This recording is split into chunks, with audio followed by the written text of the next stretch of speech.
सुप्रभात विद्यार्थियों जैसा कि रिट अध्यापक पात्रता परीक्षा और अध्यापक पात्रता परीक्षा के अंदर जिन भी विद्यार्थियों ने भाषा सेकंड के रूप में हिंदी भाषा को लिया है और साथ साथ में शिक्षण विधियां, सबसे पहले मैं हिंदी की शिक्षण विधियां कहा हूं, उसके बाद विज्ञान की, फिर गणित की, उसके बाद सामाजिक विज्ञान की। जैसे ही मुझे समय मिलता है मैं बड़े ही विस्तार से एक एक बिंदु को समझाने का प्रयास करता हूं। विद्यार्थियों, जैसा कि मुझ पर मेरे पास मैसेज आया कि हमें कोई बात पूछनी है तो आपके नंबर नहीं होते, कई बार नंबर मिल नहीं पाते, तो इसलिए विद्यार्थियों मैंने अपने नंबर यहाँ पे लिखे हुए हैं। ये मेरा मोबाइल नंबर है। अगर कहीं से कोई भी दिक्कत अगर आपको आती है, कोई भी चीज़ आपको नहीं समझ में आती, तो आप इन पे कॉन्टैक्ट कर सकते हैं। इसके साथ साथ कमेंट बॉक्स में लिख सकते हैं। विद्यार्थियों, आज मैं बताऊंगा आपके सामने जो हिंदी भाषा की शिक्षण विधियां थी, उसमें मैंने सबसे पहले बताए थे आपको अभिक्रमित अनुदेशन विधि। कौन सी विधि बताई थी? अभिक्रमित अनुदेशन विधि। ये विधि अपनी चल रही थी। इस विधि के 4 भाग थे। कौन कौन से थे? अब तक मुझे उम्मीद है आपको याद हो गया होगा। सबसे पहले कौन सा था? रेखीय। रेखीय के बाद साखीय। साखीय के बाद कौन सा था? गणितीय। और गणितीय के बाद कौन सा था? कंप्यूटरीकृत। रेखीय अभिक्रमित अनुदेशन विधि, उसके बाद में साखीय अभिक्रमित अनुदेशन विधि, इसके बाद में क्या थी? गणितीय अभिक्रमित अनुदेशन विधि, उसके बाद में क्या थी? कंप्यूटरीकृत अभिक्रमित अनुदेशन विधि। ये जो अनुदेशन विधि के 4 भाग थे विद्यार्थियों। और जो रेखीय है, रेखीय और साखीय, उसके बाद मैंने बताया था आपको 3 नंबर गणितीय। गणितीय अभिक्रमित अनुदेशन विधि है, वो देने वाले कौन थे? गिनफर्ड थे। देने वाले कौन थे? गिनफर्ड थे। इसके साथ साथ मैंने बताया था आपको कंप्यूटरीकृत अभिक्रमित अनुदेशन विधि। ये देने वाले कौन थे? ये आपके देने वाले थे आपके सामने कौन थे भाई?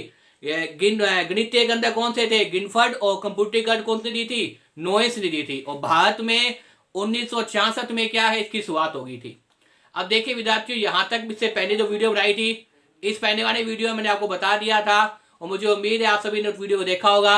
आज इस वीडियो के माध्यम से आपको बताऊंगा कि वास्तव में जो अभिक्रमित अनुदेशन विधि के 4 भेद थे, उसमें जो पहला भेद, पहला प्रकार कौन सा भाई? रेखीय अभिक्रमित अनुदेशन विधि। उसमें क्या होता है, कैसे जो है वो रेखीय के आधार से आप काम करते हैं, इसको लेकर वीडियो में अपने यूट्यूब चैनल जो मैं हिंदी का उसमें अपलोड करूंगा। विद्यार्थियों, अगर मेरे द्वारा बनाई हुई वीडियो आपको पसंद आए तो इसे लाइक कीजिए, शेयर कीजिए, कमेंट अवश्य कीजिए विद्यार्थियों। इसके साथ ही क्योंकि आपको पता है रिट अध्यापक पात्रता परीक्षा की परीक्षा तिथि निर्धारित हो गई है, 25 अप्रैल 2021 को आपका पेपर है, तो इसलिए विद्यार्थियों बार बार कहता हूं 25 अप्रैल के बारे में सोचिए। और साथ में अभी तक भी जिन भी विद्यार्थियों ने मेरे चैनल को सब्सक्राइब नहीं किया, वो उसे सब्सक्राइब कर लीजिए, क्योंकि मुझे जैसे भी समय मिलता है वैसे ही मैं क्या करता हूँ, वीडियो बनाकर अपलोड कर देता हूँ। अगर आप घंटी का बटन दबा देंगे तो आपको तुरंत नोटिफिकेशन मिल जाएगा, आपकी तैयारी यथावत चलती रहेगी। तो विद्यार्थियों खूब पढ़िए, खूब याद कीजिए। देखिए आज की विधि कौन सी है? रेखीय अभिक्रमित अनुदेशन विधि। रेखीय अभिक्रमित अनुदेशन विधि मैंने पहले ही बताया था।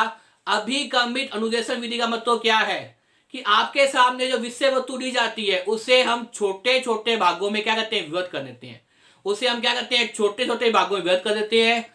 और जो रेखीय अभिक्रमित अनुदेशन विधि है, उसके प्रतिपादक कौन बताए थे मैंने आपके सामने? मुझे उम्मीद है आपको याद हो गया होगा। एक तो बताया था सिकिंदर, और सिकिंदर के साथ साथ क्या बताया था? होनेन बताया था मैंने।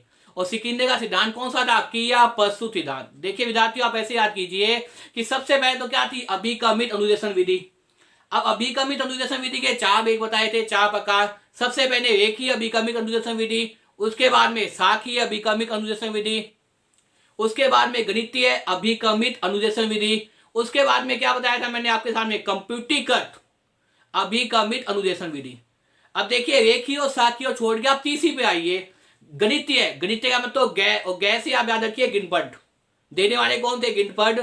अब कंप्यूटरीकृत अभिक्रमित अनुदेशन विधि देने वाले कौन थे? नोएस। कब दी थी? भारत में 1966 में इसकी शुरुआत हो गई थी। इसी प्रकार से अब रेखीय में आइए। रेखीय अभिक्रमित अनुदेशन विधि किसने दी थी? 2 व्यक्तियों ने दी थी। उन 2 व्यक्तियों के नाम क्या थे? अब नाम सोचिए। बी.एफ. स्किनर और कौन थे? होनेंड। बी.एफ. स्किनर, होनेंड।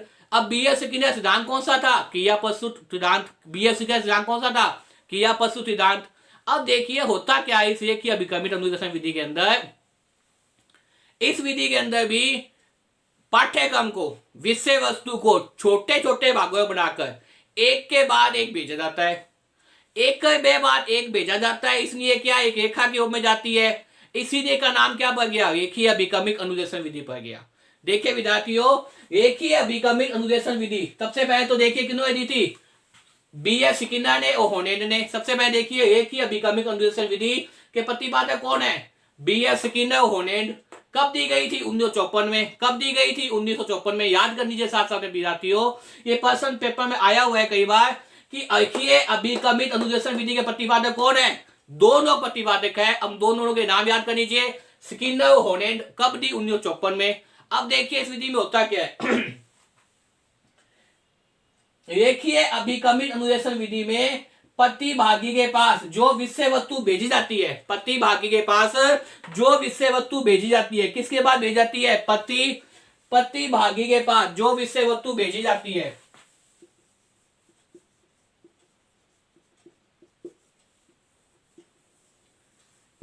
प्रतिभागी बात क्या भेजते हैं हम, विषय वस्तु भेजते हैं। सबसे पहली बात तो प्रतिभागी बात क्या भेजते हैं, विषय वस्तु को भेजते हैं।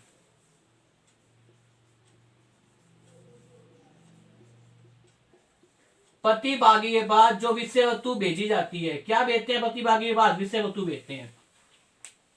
प्रतिभागी के पास विषय वस्तु भेजी जाती है, जो विषय वस्तु भेजी जाती है वह छोटे छोटे अंशों में या भागों में क्रम से एक के बाद एक भेजी जाती है। क्या भेजी जाती है, जो प्रतिभागी के पास विषय वस्तु भेजी जाती है वो क्रम से एक के बाद एक भेजी जाती है। क्रम से का मतलब लगातार, क्रम से का मतलब क्या होता है, लगातार एक के बाद एक भेजी जाती है। क्या भेजी जाती है, लगातार एक के बाद एक क्या भेजी जाती है, विषय वस्तु भेजी जाती है। इसलिए सतत रूप से जाने के कारण एक रेखा जैसी आकृति बन जाती है। इसलिए सतत रूप से, तत का मतलब क्या है, लगातार भेजे जाने के कारण, इसीलिए लगातार भेजे जाने के कारण एक रेखा के रूप में क्या बन जाती है, आकृति बन जाती है। देखिए विद्यार्थियों, जैसा कि नाम से बात चल रहा है रेखीय, रेखीय का मतलब क्या है, एक रेखा में। याद कर लीजिए, रेखीय मतलब क्या है, एक रेखा में। अब देखिए अभिक्रमिक अनुदेशन विधि का मतलब क्या है, विषय वस्तु को छोटे छोटे भागों में विभक्त करना। अब इस रेखीय अभिक्रमिक अनुदेशन विधि में होता क्या है वास्तव में, कि प्रतिभागी के बाद क्या भेजी जाती है, विषय वस्तु भेजी जाती है। क्रम से एक के बाद एक लगातार छोटे छोटे फ्रेमों में, छोटे छोटे फ्रेम का मतलब क्या है, यहाँ पे छोटे छोटे फ्रेम का मतलब यहाँ पे क्या है, चाहे तो आप अंश कह दीजिए, चाहे आप क्या कह दीजिए, भाग कह दीजिए। विषय वस्तु को क्या किया जाता है, छोटे छोटे भागों में विभक्त किया जाता है। विषय वस्तु को छोटे छोटे भागों में विभक्त कर दिया जाता है। चाहे उसे भाग कह दीजिए, चाहे उसे अंश कह दीजिए, चाहे उसे फ्रेम कह दीजिए, एक ही बात है विद्यार्थियों। और क्रम से का मतलब यहाँ पे क्या है, सतत रूप से। क्रम से का मतलब क्या है, सतत रूप से। और सतत का मतलब क्या होता है, लगातार। आपको पता है सतत का मतलब क्या होता है, लगातार। लगातार उसे भेजी जाती है विषय वस्तु, तो इसलिए इस प्रकार से क्या बन जाती है, एक रेखा बन जाती है। तो इसीलिए इस रेखा को ध्यान में रखते हुए क्या नाम दिया गया इस विधि का, रेखीय अभिक्रमिक अनुदेशन विधि। क्या नाम दिया गया, रेखीय अभिक्रमिक अनुदेशन विधि। तो देखिए विद्यार्थी, इस प्रकार की कुछ बनती है आकृति के अंदर, बताता हूं मैं आपको। सबसे पहले फ्रेम वस्तु, मतलब मैंने क्या बताया वो फ्रेम बता दिया। चाहे इसे अंश कह दीजिए, चाहे इसे भाग कह दीजिए, चाहे उसे छोटे छोटे खंड कह दीजिए। Frame first, frame second, frame third, frame fourth, frame fifth. इस प्रकार से क्या है, प्रतिभागी के बाद क्या भेज जाती है, विषय वस्तु। प्रतिभागी के बाद क्या भेज जाती है, विषय वस्तु भेज जाती है। और इस प्रकार हम देखते हैं कि विषय वस्तु क्या है आपके सामने, एक रेखा में लगातार चलती रहती है। तो इसीलिए नाम क्या पड़ा इस विधि का, रेखीय अभिक्रमिक अनुदेशन विधि। क्या नाम पड़ गया, रेखीय अभिक्रमिक अनुदेशन विधि। तो विद्यार्थियों, मुझे उम्मीद है आपको इस वीडियो को देखने के बाद में रेखीय अभिक्रमिक अनुदेशन विधि समझ में आ गई होगी। देखिए विद्यार्थियों, दोबारा से विजन कर लीजिए। सबसे पहले किन्होंने दी थी, दो व्यक्तियों ने दी थी। ऐसे सोचे दिमाग के अंदर, पैराग्राफ की बजाय आप जब छोटे छोटे पर्सन अपने दिमाग में सोचोगे तो जल्दी याद हो जाएगा। और मेरा जो वीडियो बनाने का अभिप्राय होता है वो आपको पता है, जैसे बार बार कहता हूं, ये होता है कि जो भी विद्यार्थी मेरे द्वारा बनाई वीडियो को देखे उसे साथ साथ में याद होना चाहिए, यही मेरा उद्देश्य होता है। तो देखिए विद्यार्थियों, सबसे पहले कौन सी विधि का है, रेखीय अभिक्रमिक अनुदेशन विधि। किन्होंने दी, दो व्यक्तियों ने। उन दो व्यक्तियों का नाम क्या है, एक तो है स्किनर और दूसरा कौन सा है, होनेड। अब सिकिंदर का पूरा नाम क्या है? बी.एफ. सिकिंदर। क्या नाम है? बी.एफ. सिकिंदर। कौन सा सिद्धांत दिया था? अभिकमित अनुदेशन विधि। उसके बाद में कौन सा सिद्धांत दिया था इन्होंने आपके सामने? बी.एफ. सिकिंदर का सिद्धांत कौन सा था? वो था आपके सामने क्रिया प्रस्तुत सिद्धांत। कौन सा दिया था? क्रिया प्रस्तुत सिद्धांत दिया था। और उनके मित्र कौन थे? होनेन थे। कब दिया था आपके सामने? 1954 ईस्वी के अंदर। ये तो प्रतिवादी थे। होता क्या है इसके अंदर? विषय वस्तु क्या करते हैं? छोटे छोटे फेमों में बांध देते हैं। विषय वस्तु क्या करते हैं? छोटे छोटे फेमों में बांध देते हैं। प्रतिभागी तक क्या पहुंचाते हैं? विषय वस्तु बुझाते हैं सतत रूप से। सतत का मतलब क्या है? लगातार रूप से पहुंचाते हैं, एक के बाद एक के बाद एक, इसलिए एक प्रकार की रेखा बन जाती है। इसी को ध्यान में रखकर नाम क्या पड़ गया? रेखीय अभिक्रमिक अनुदेशन विधि।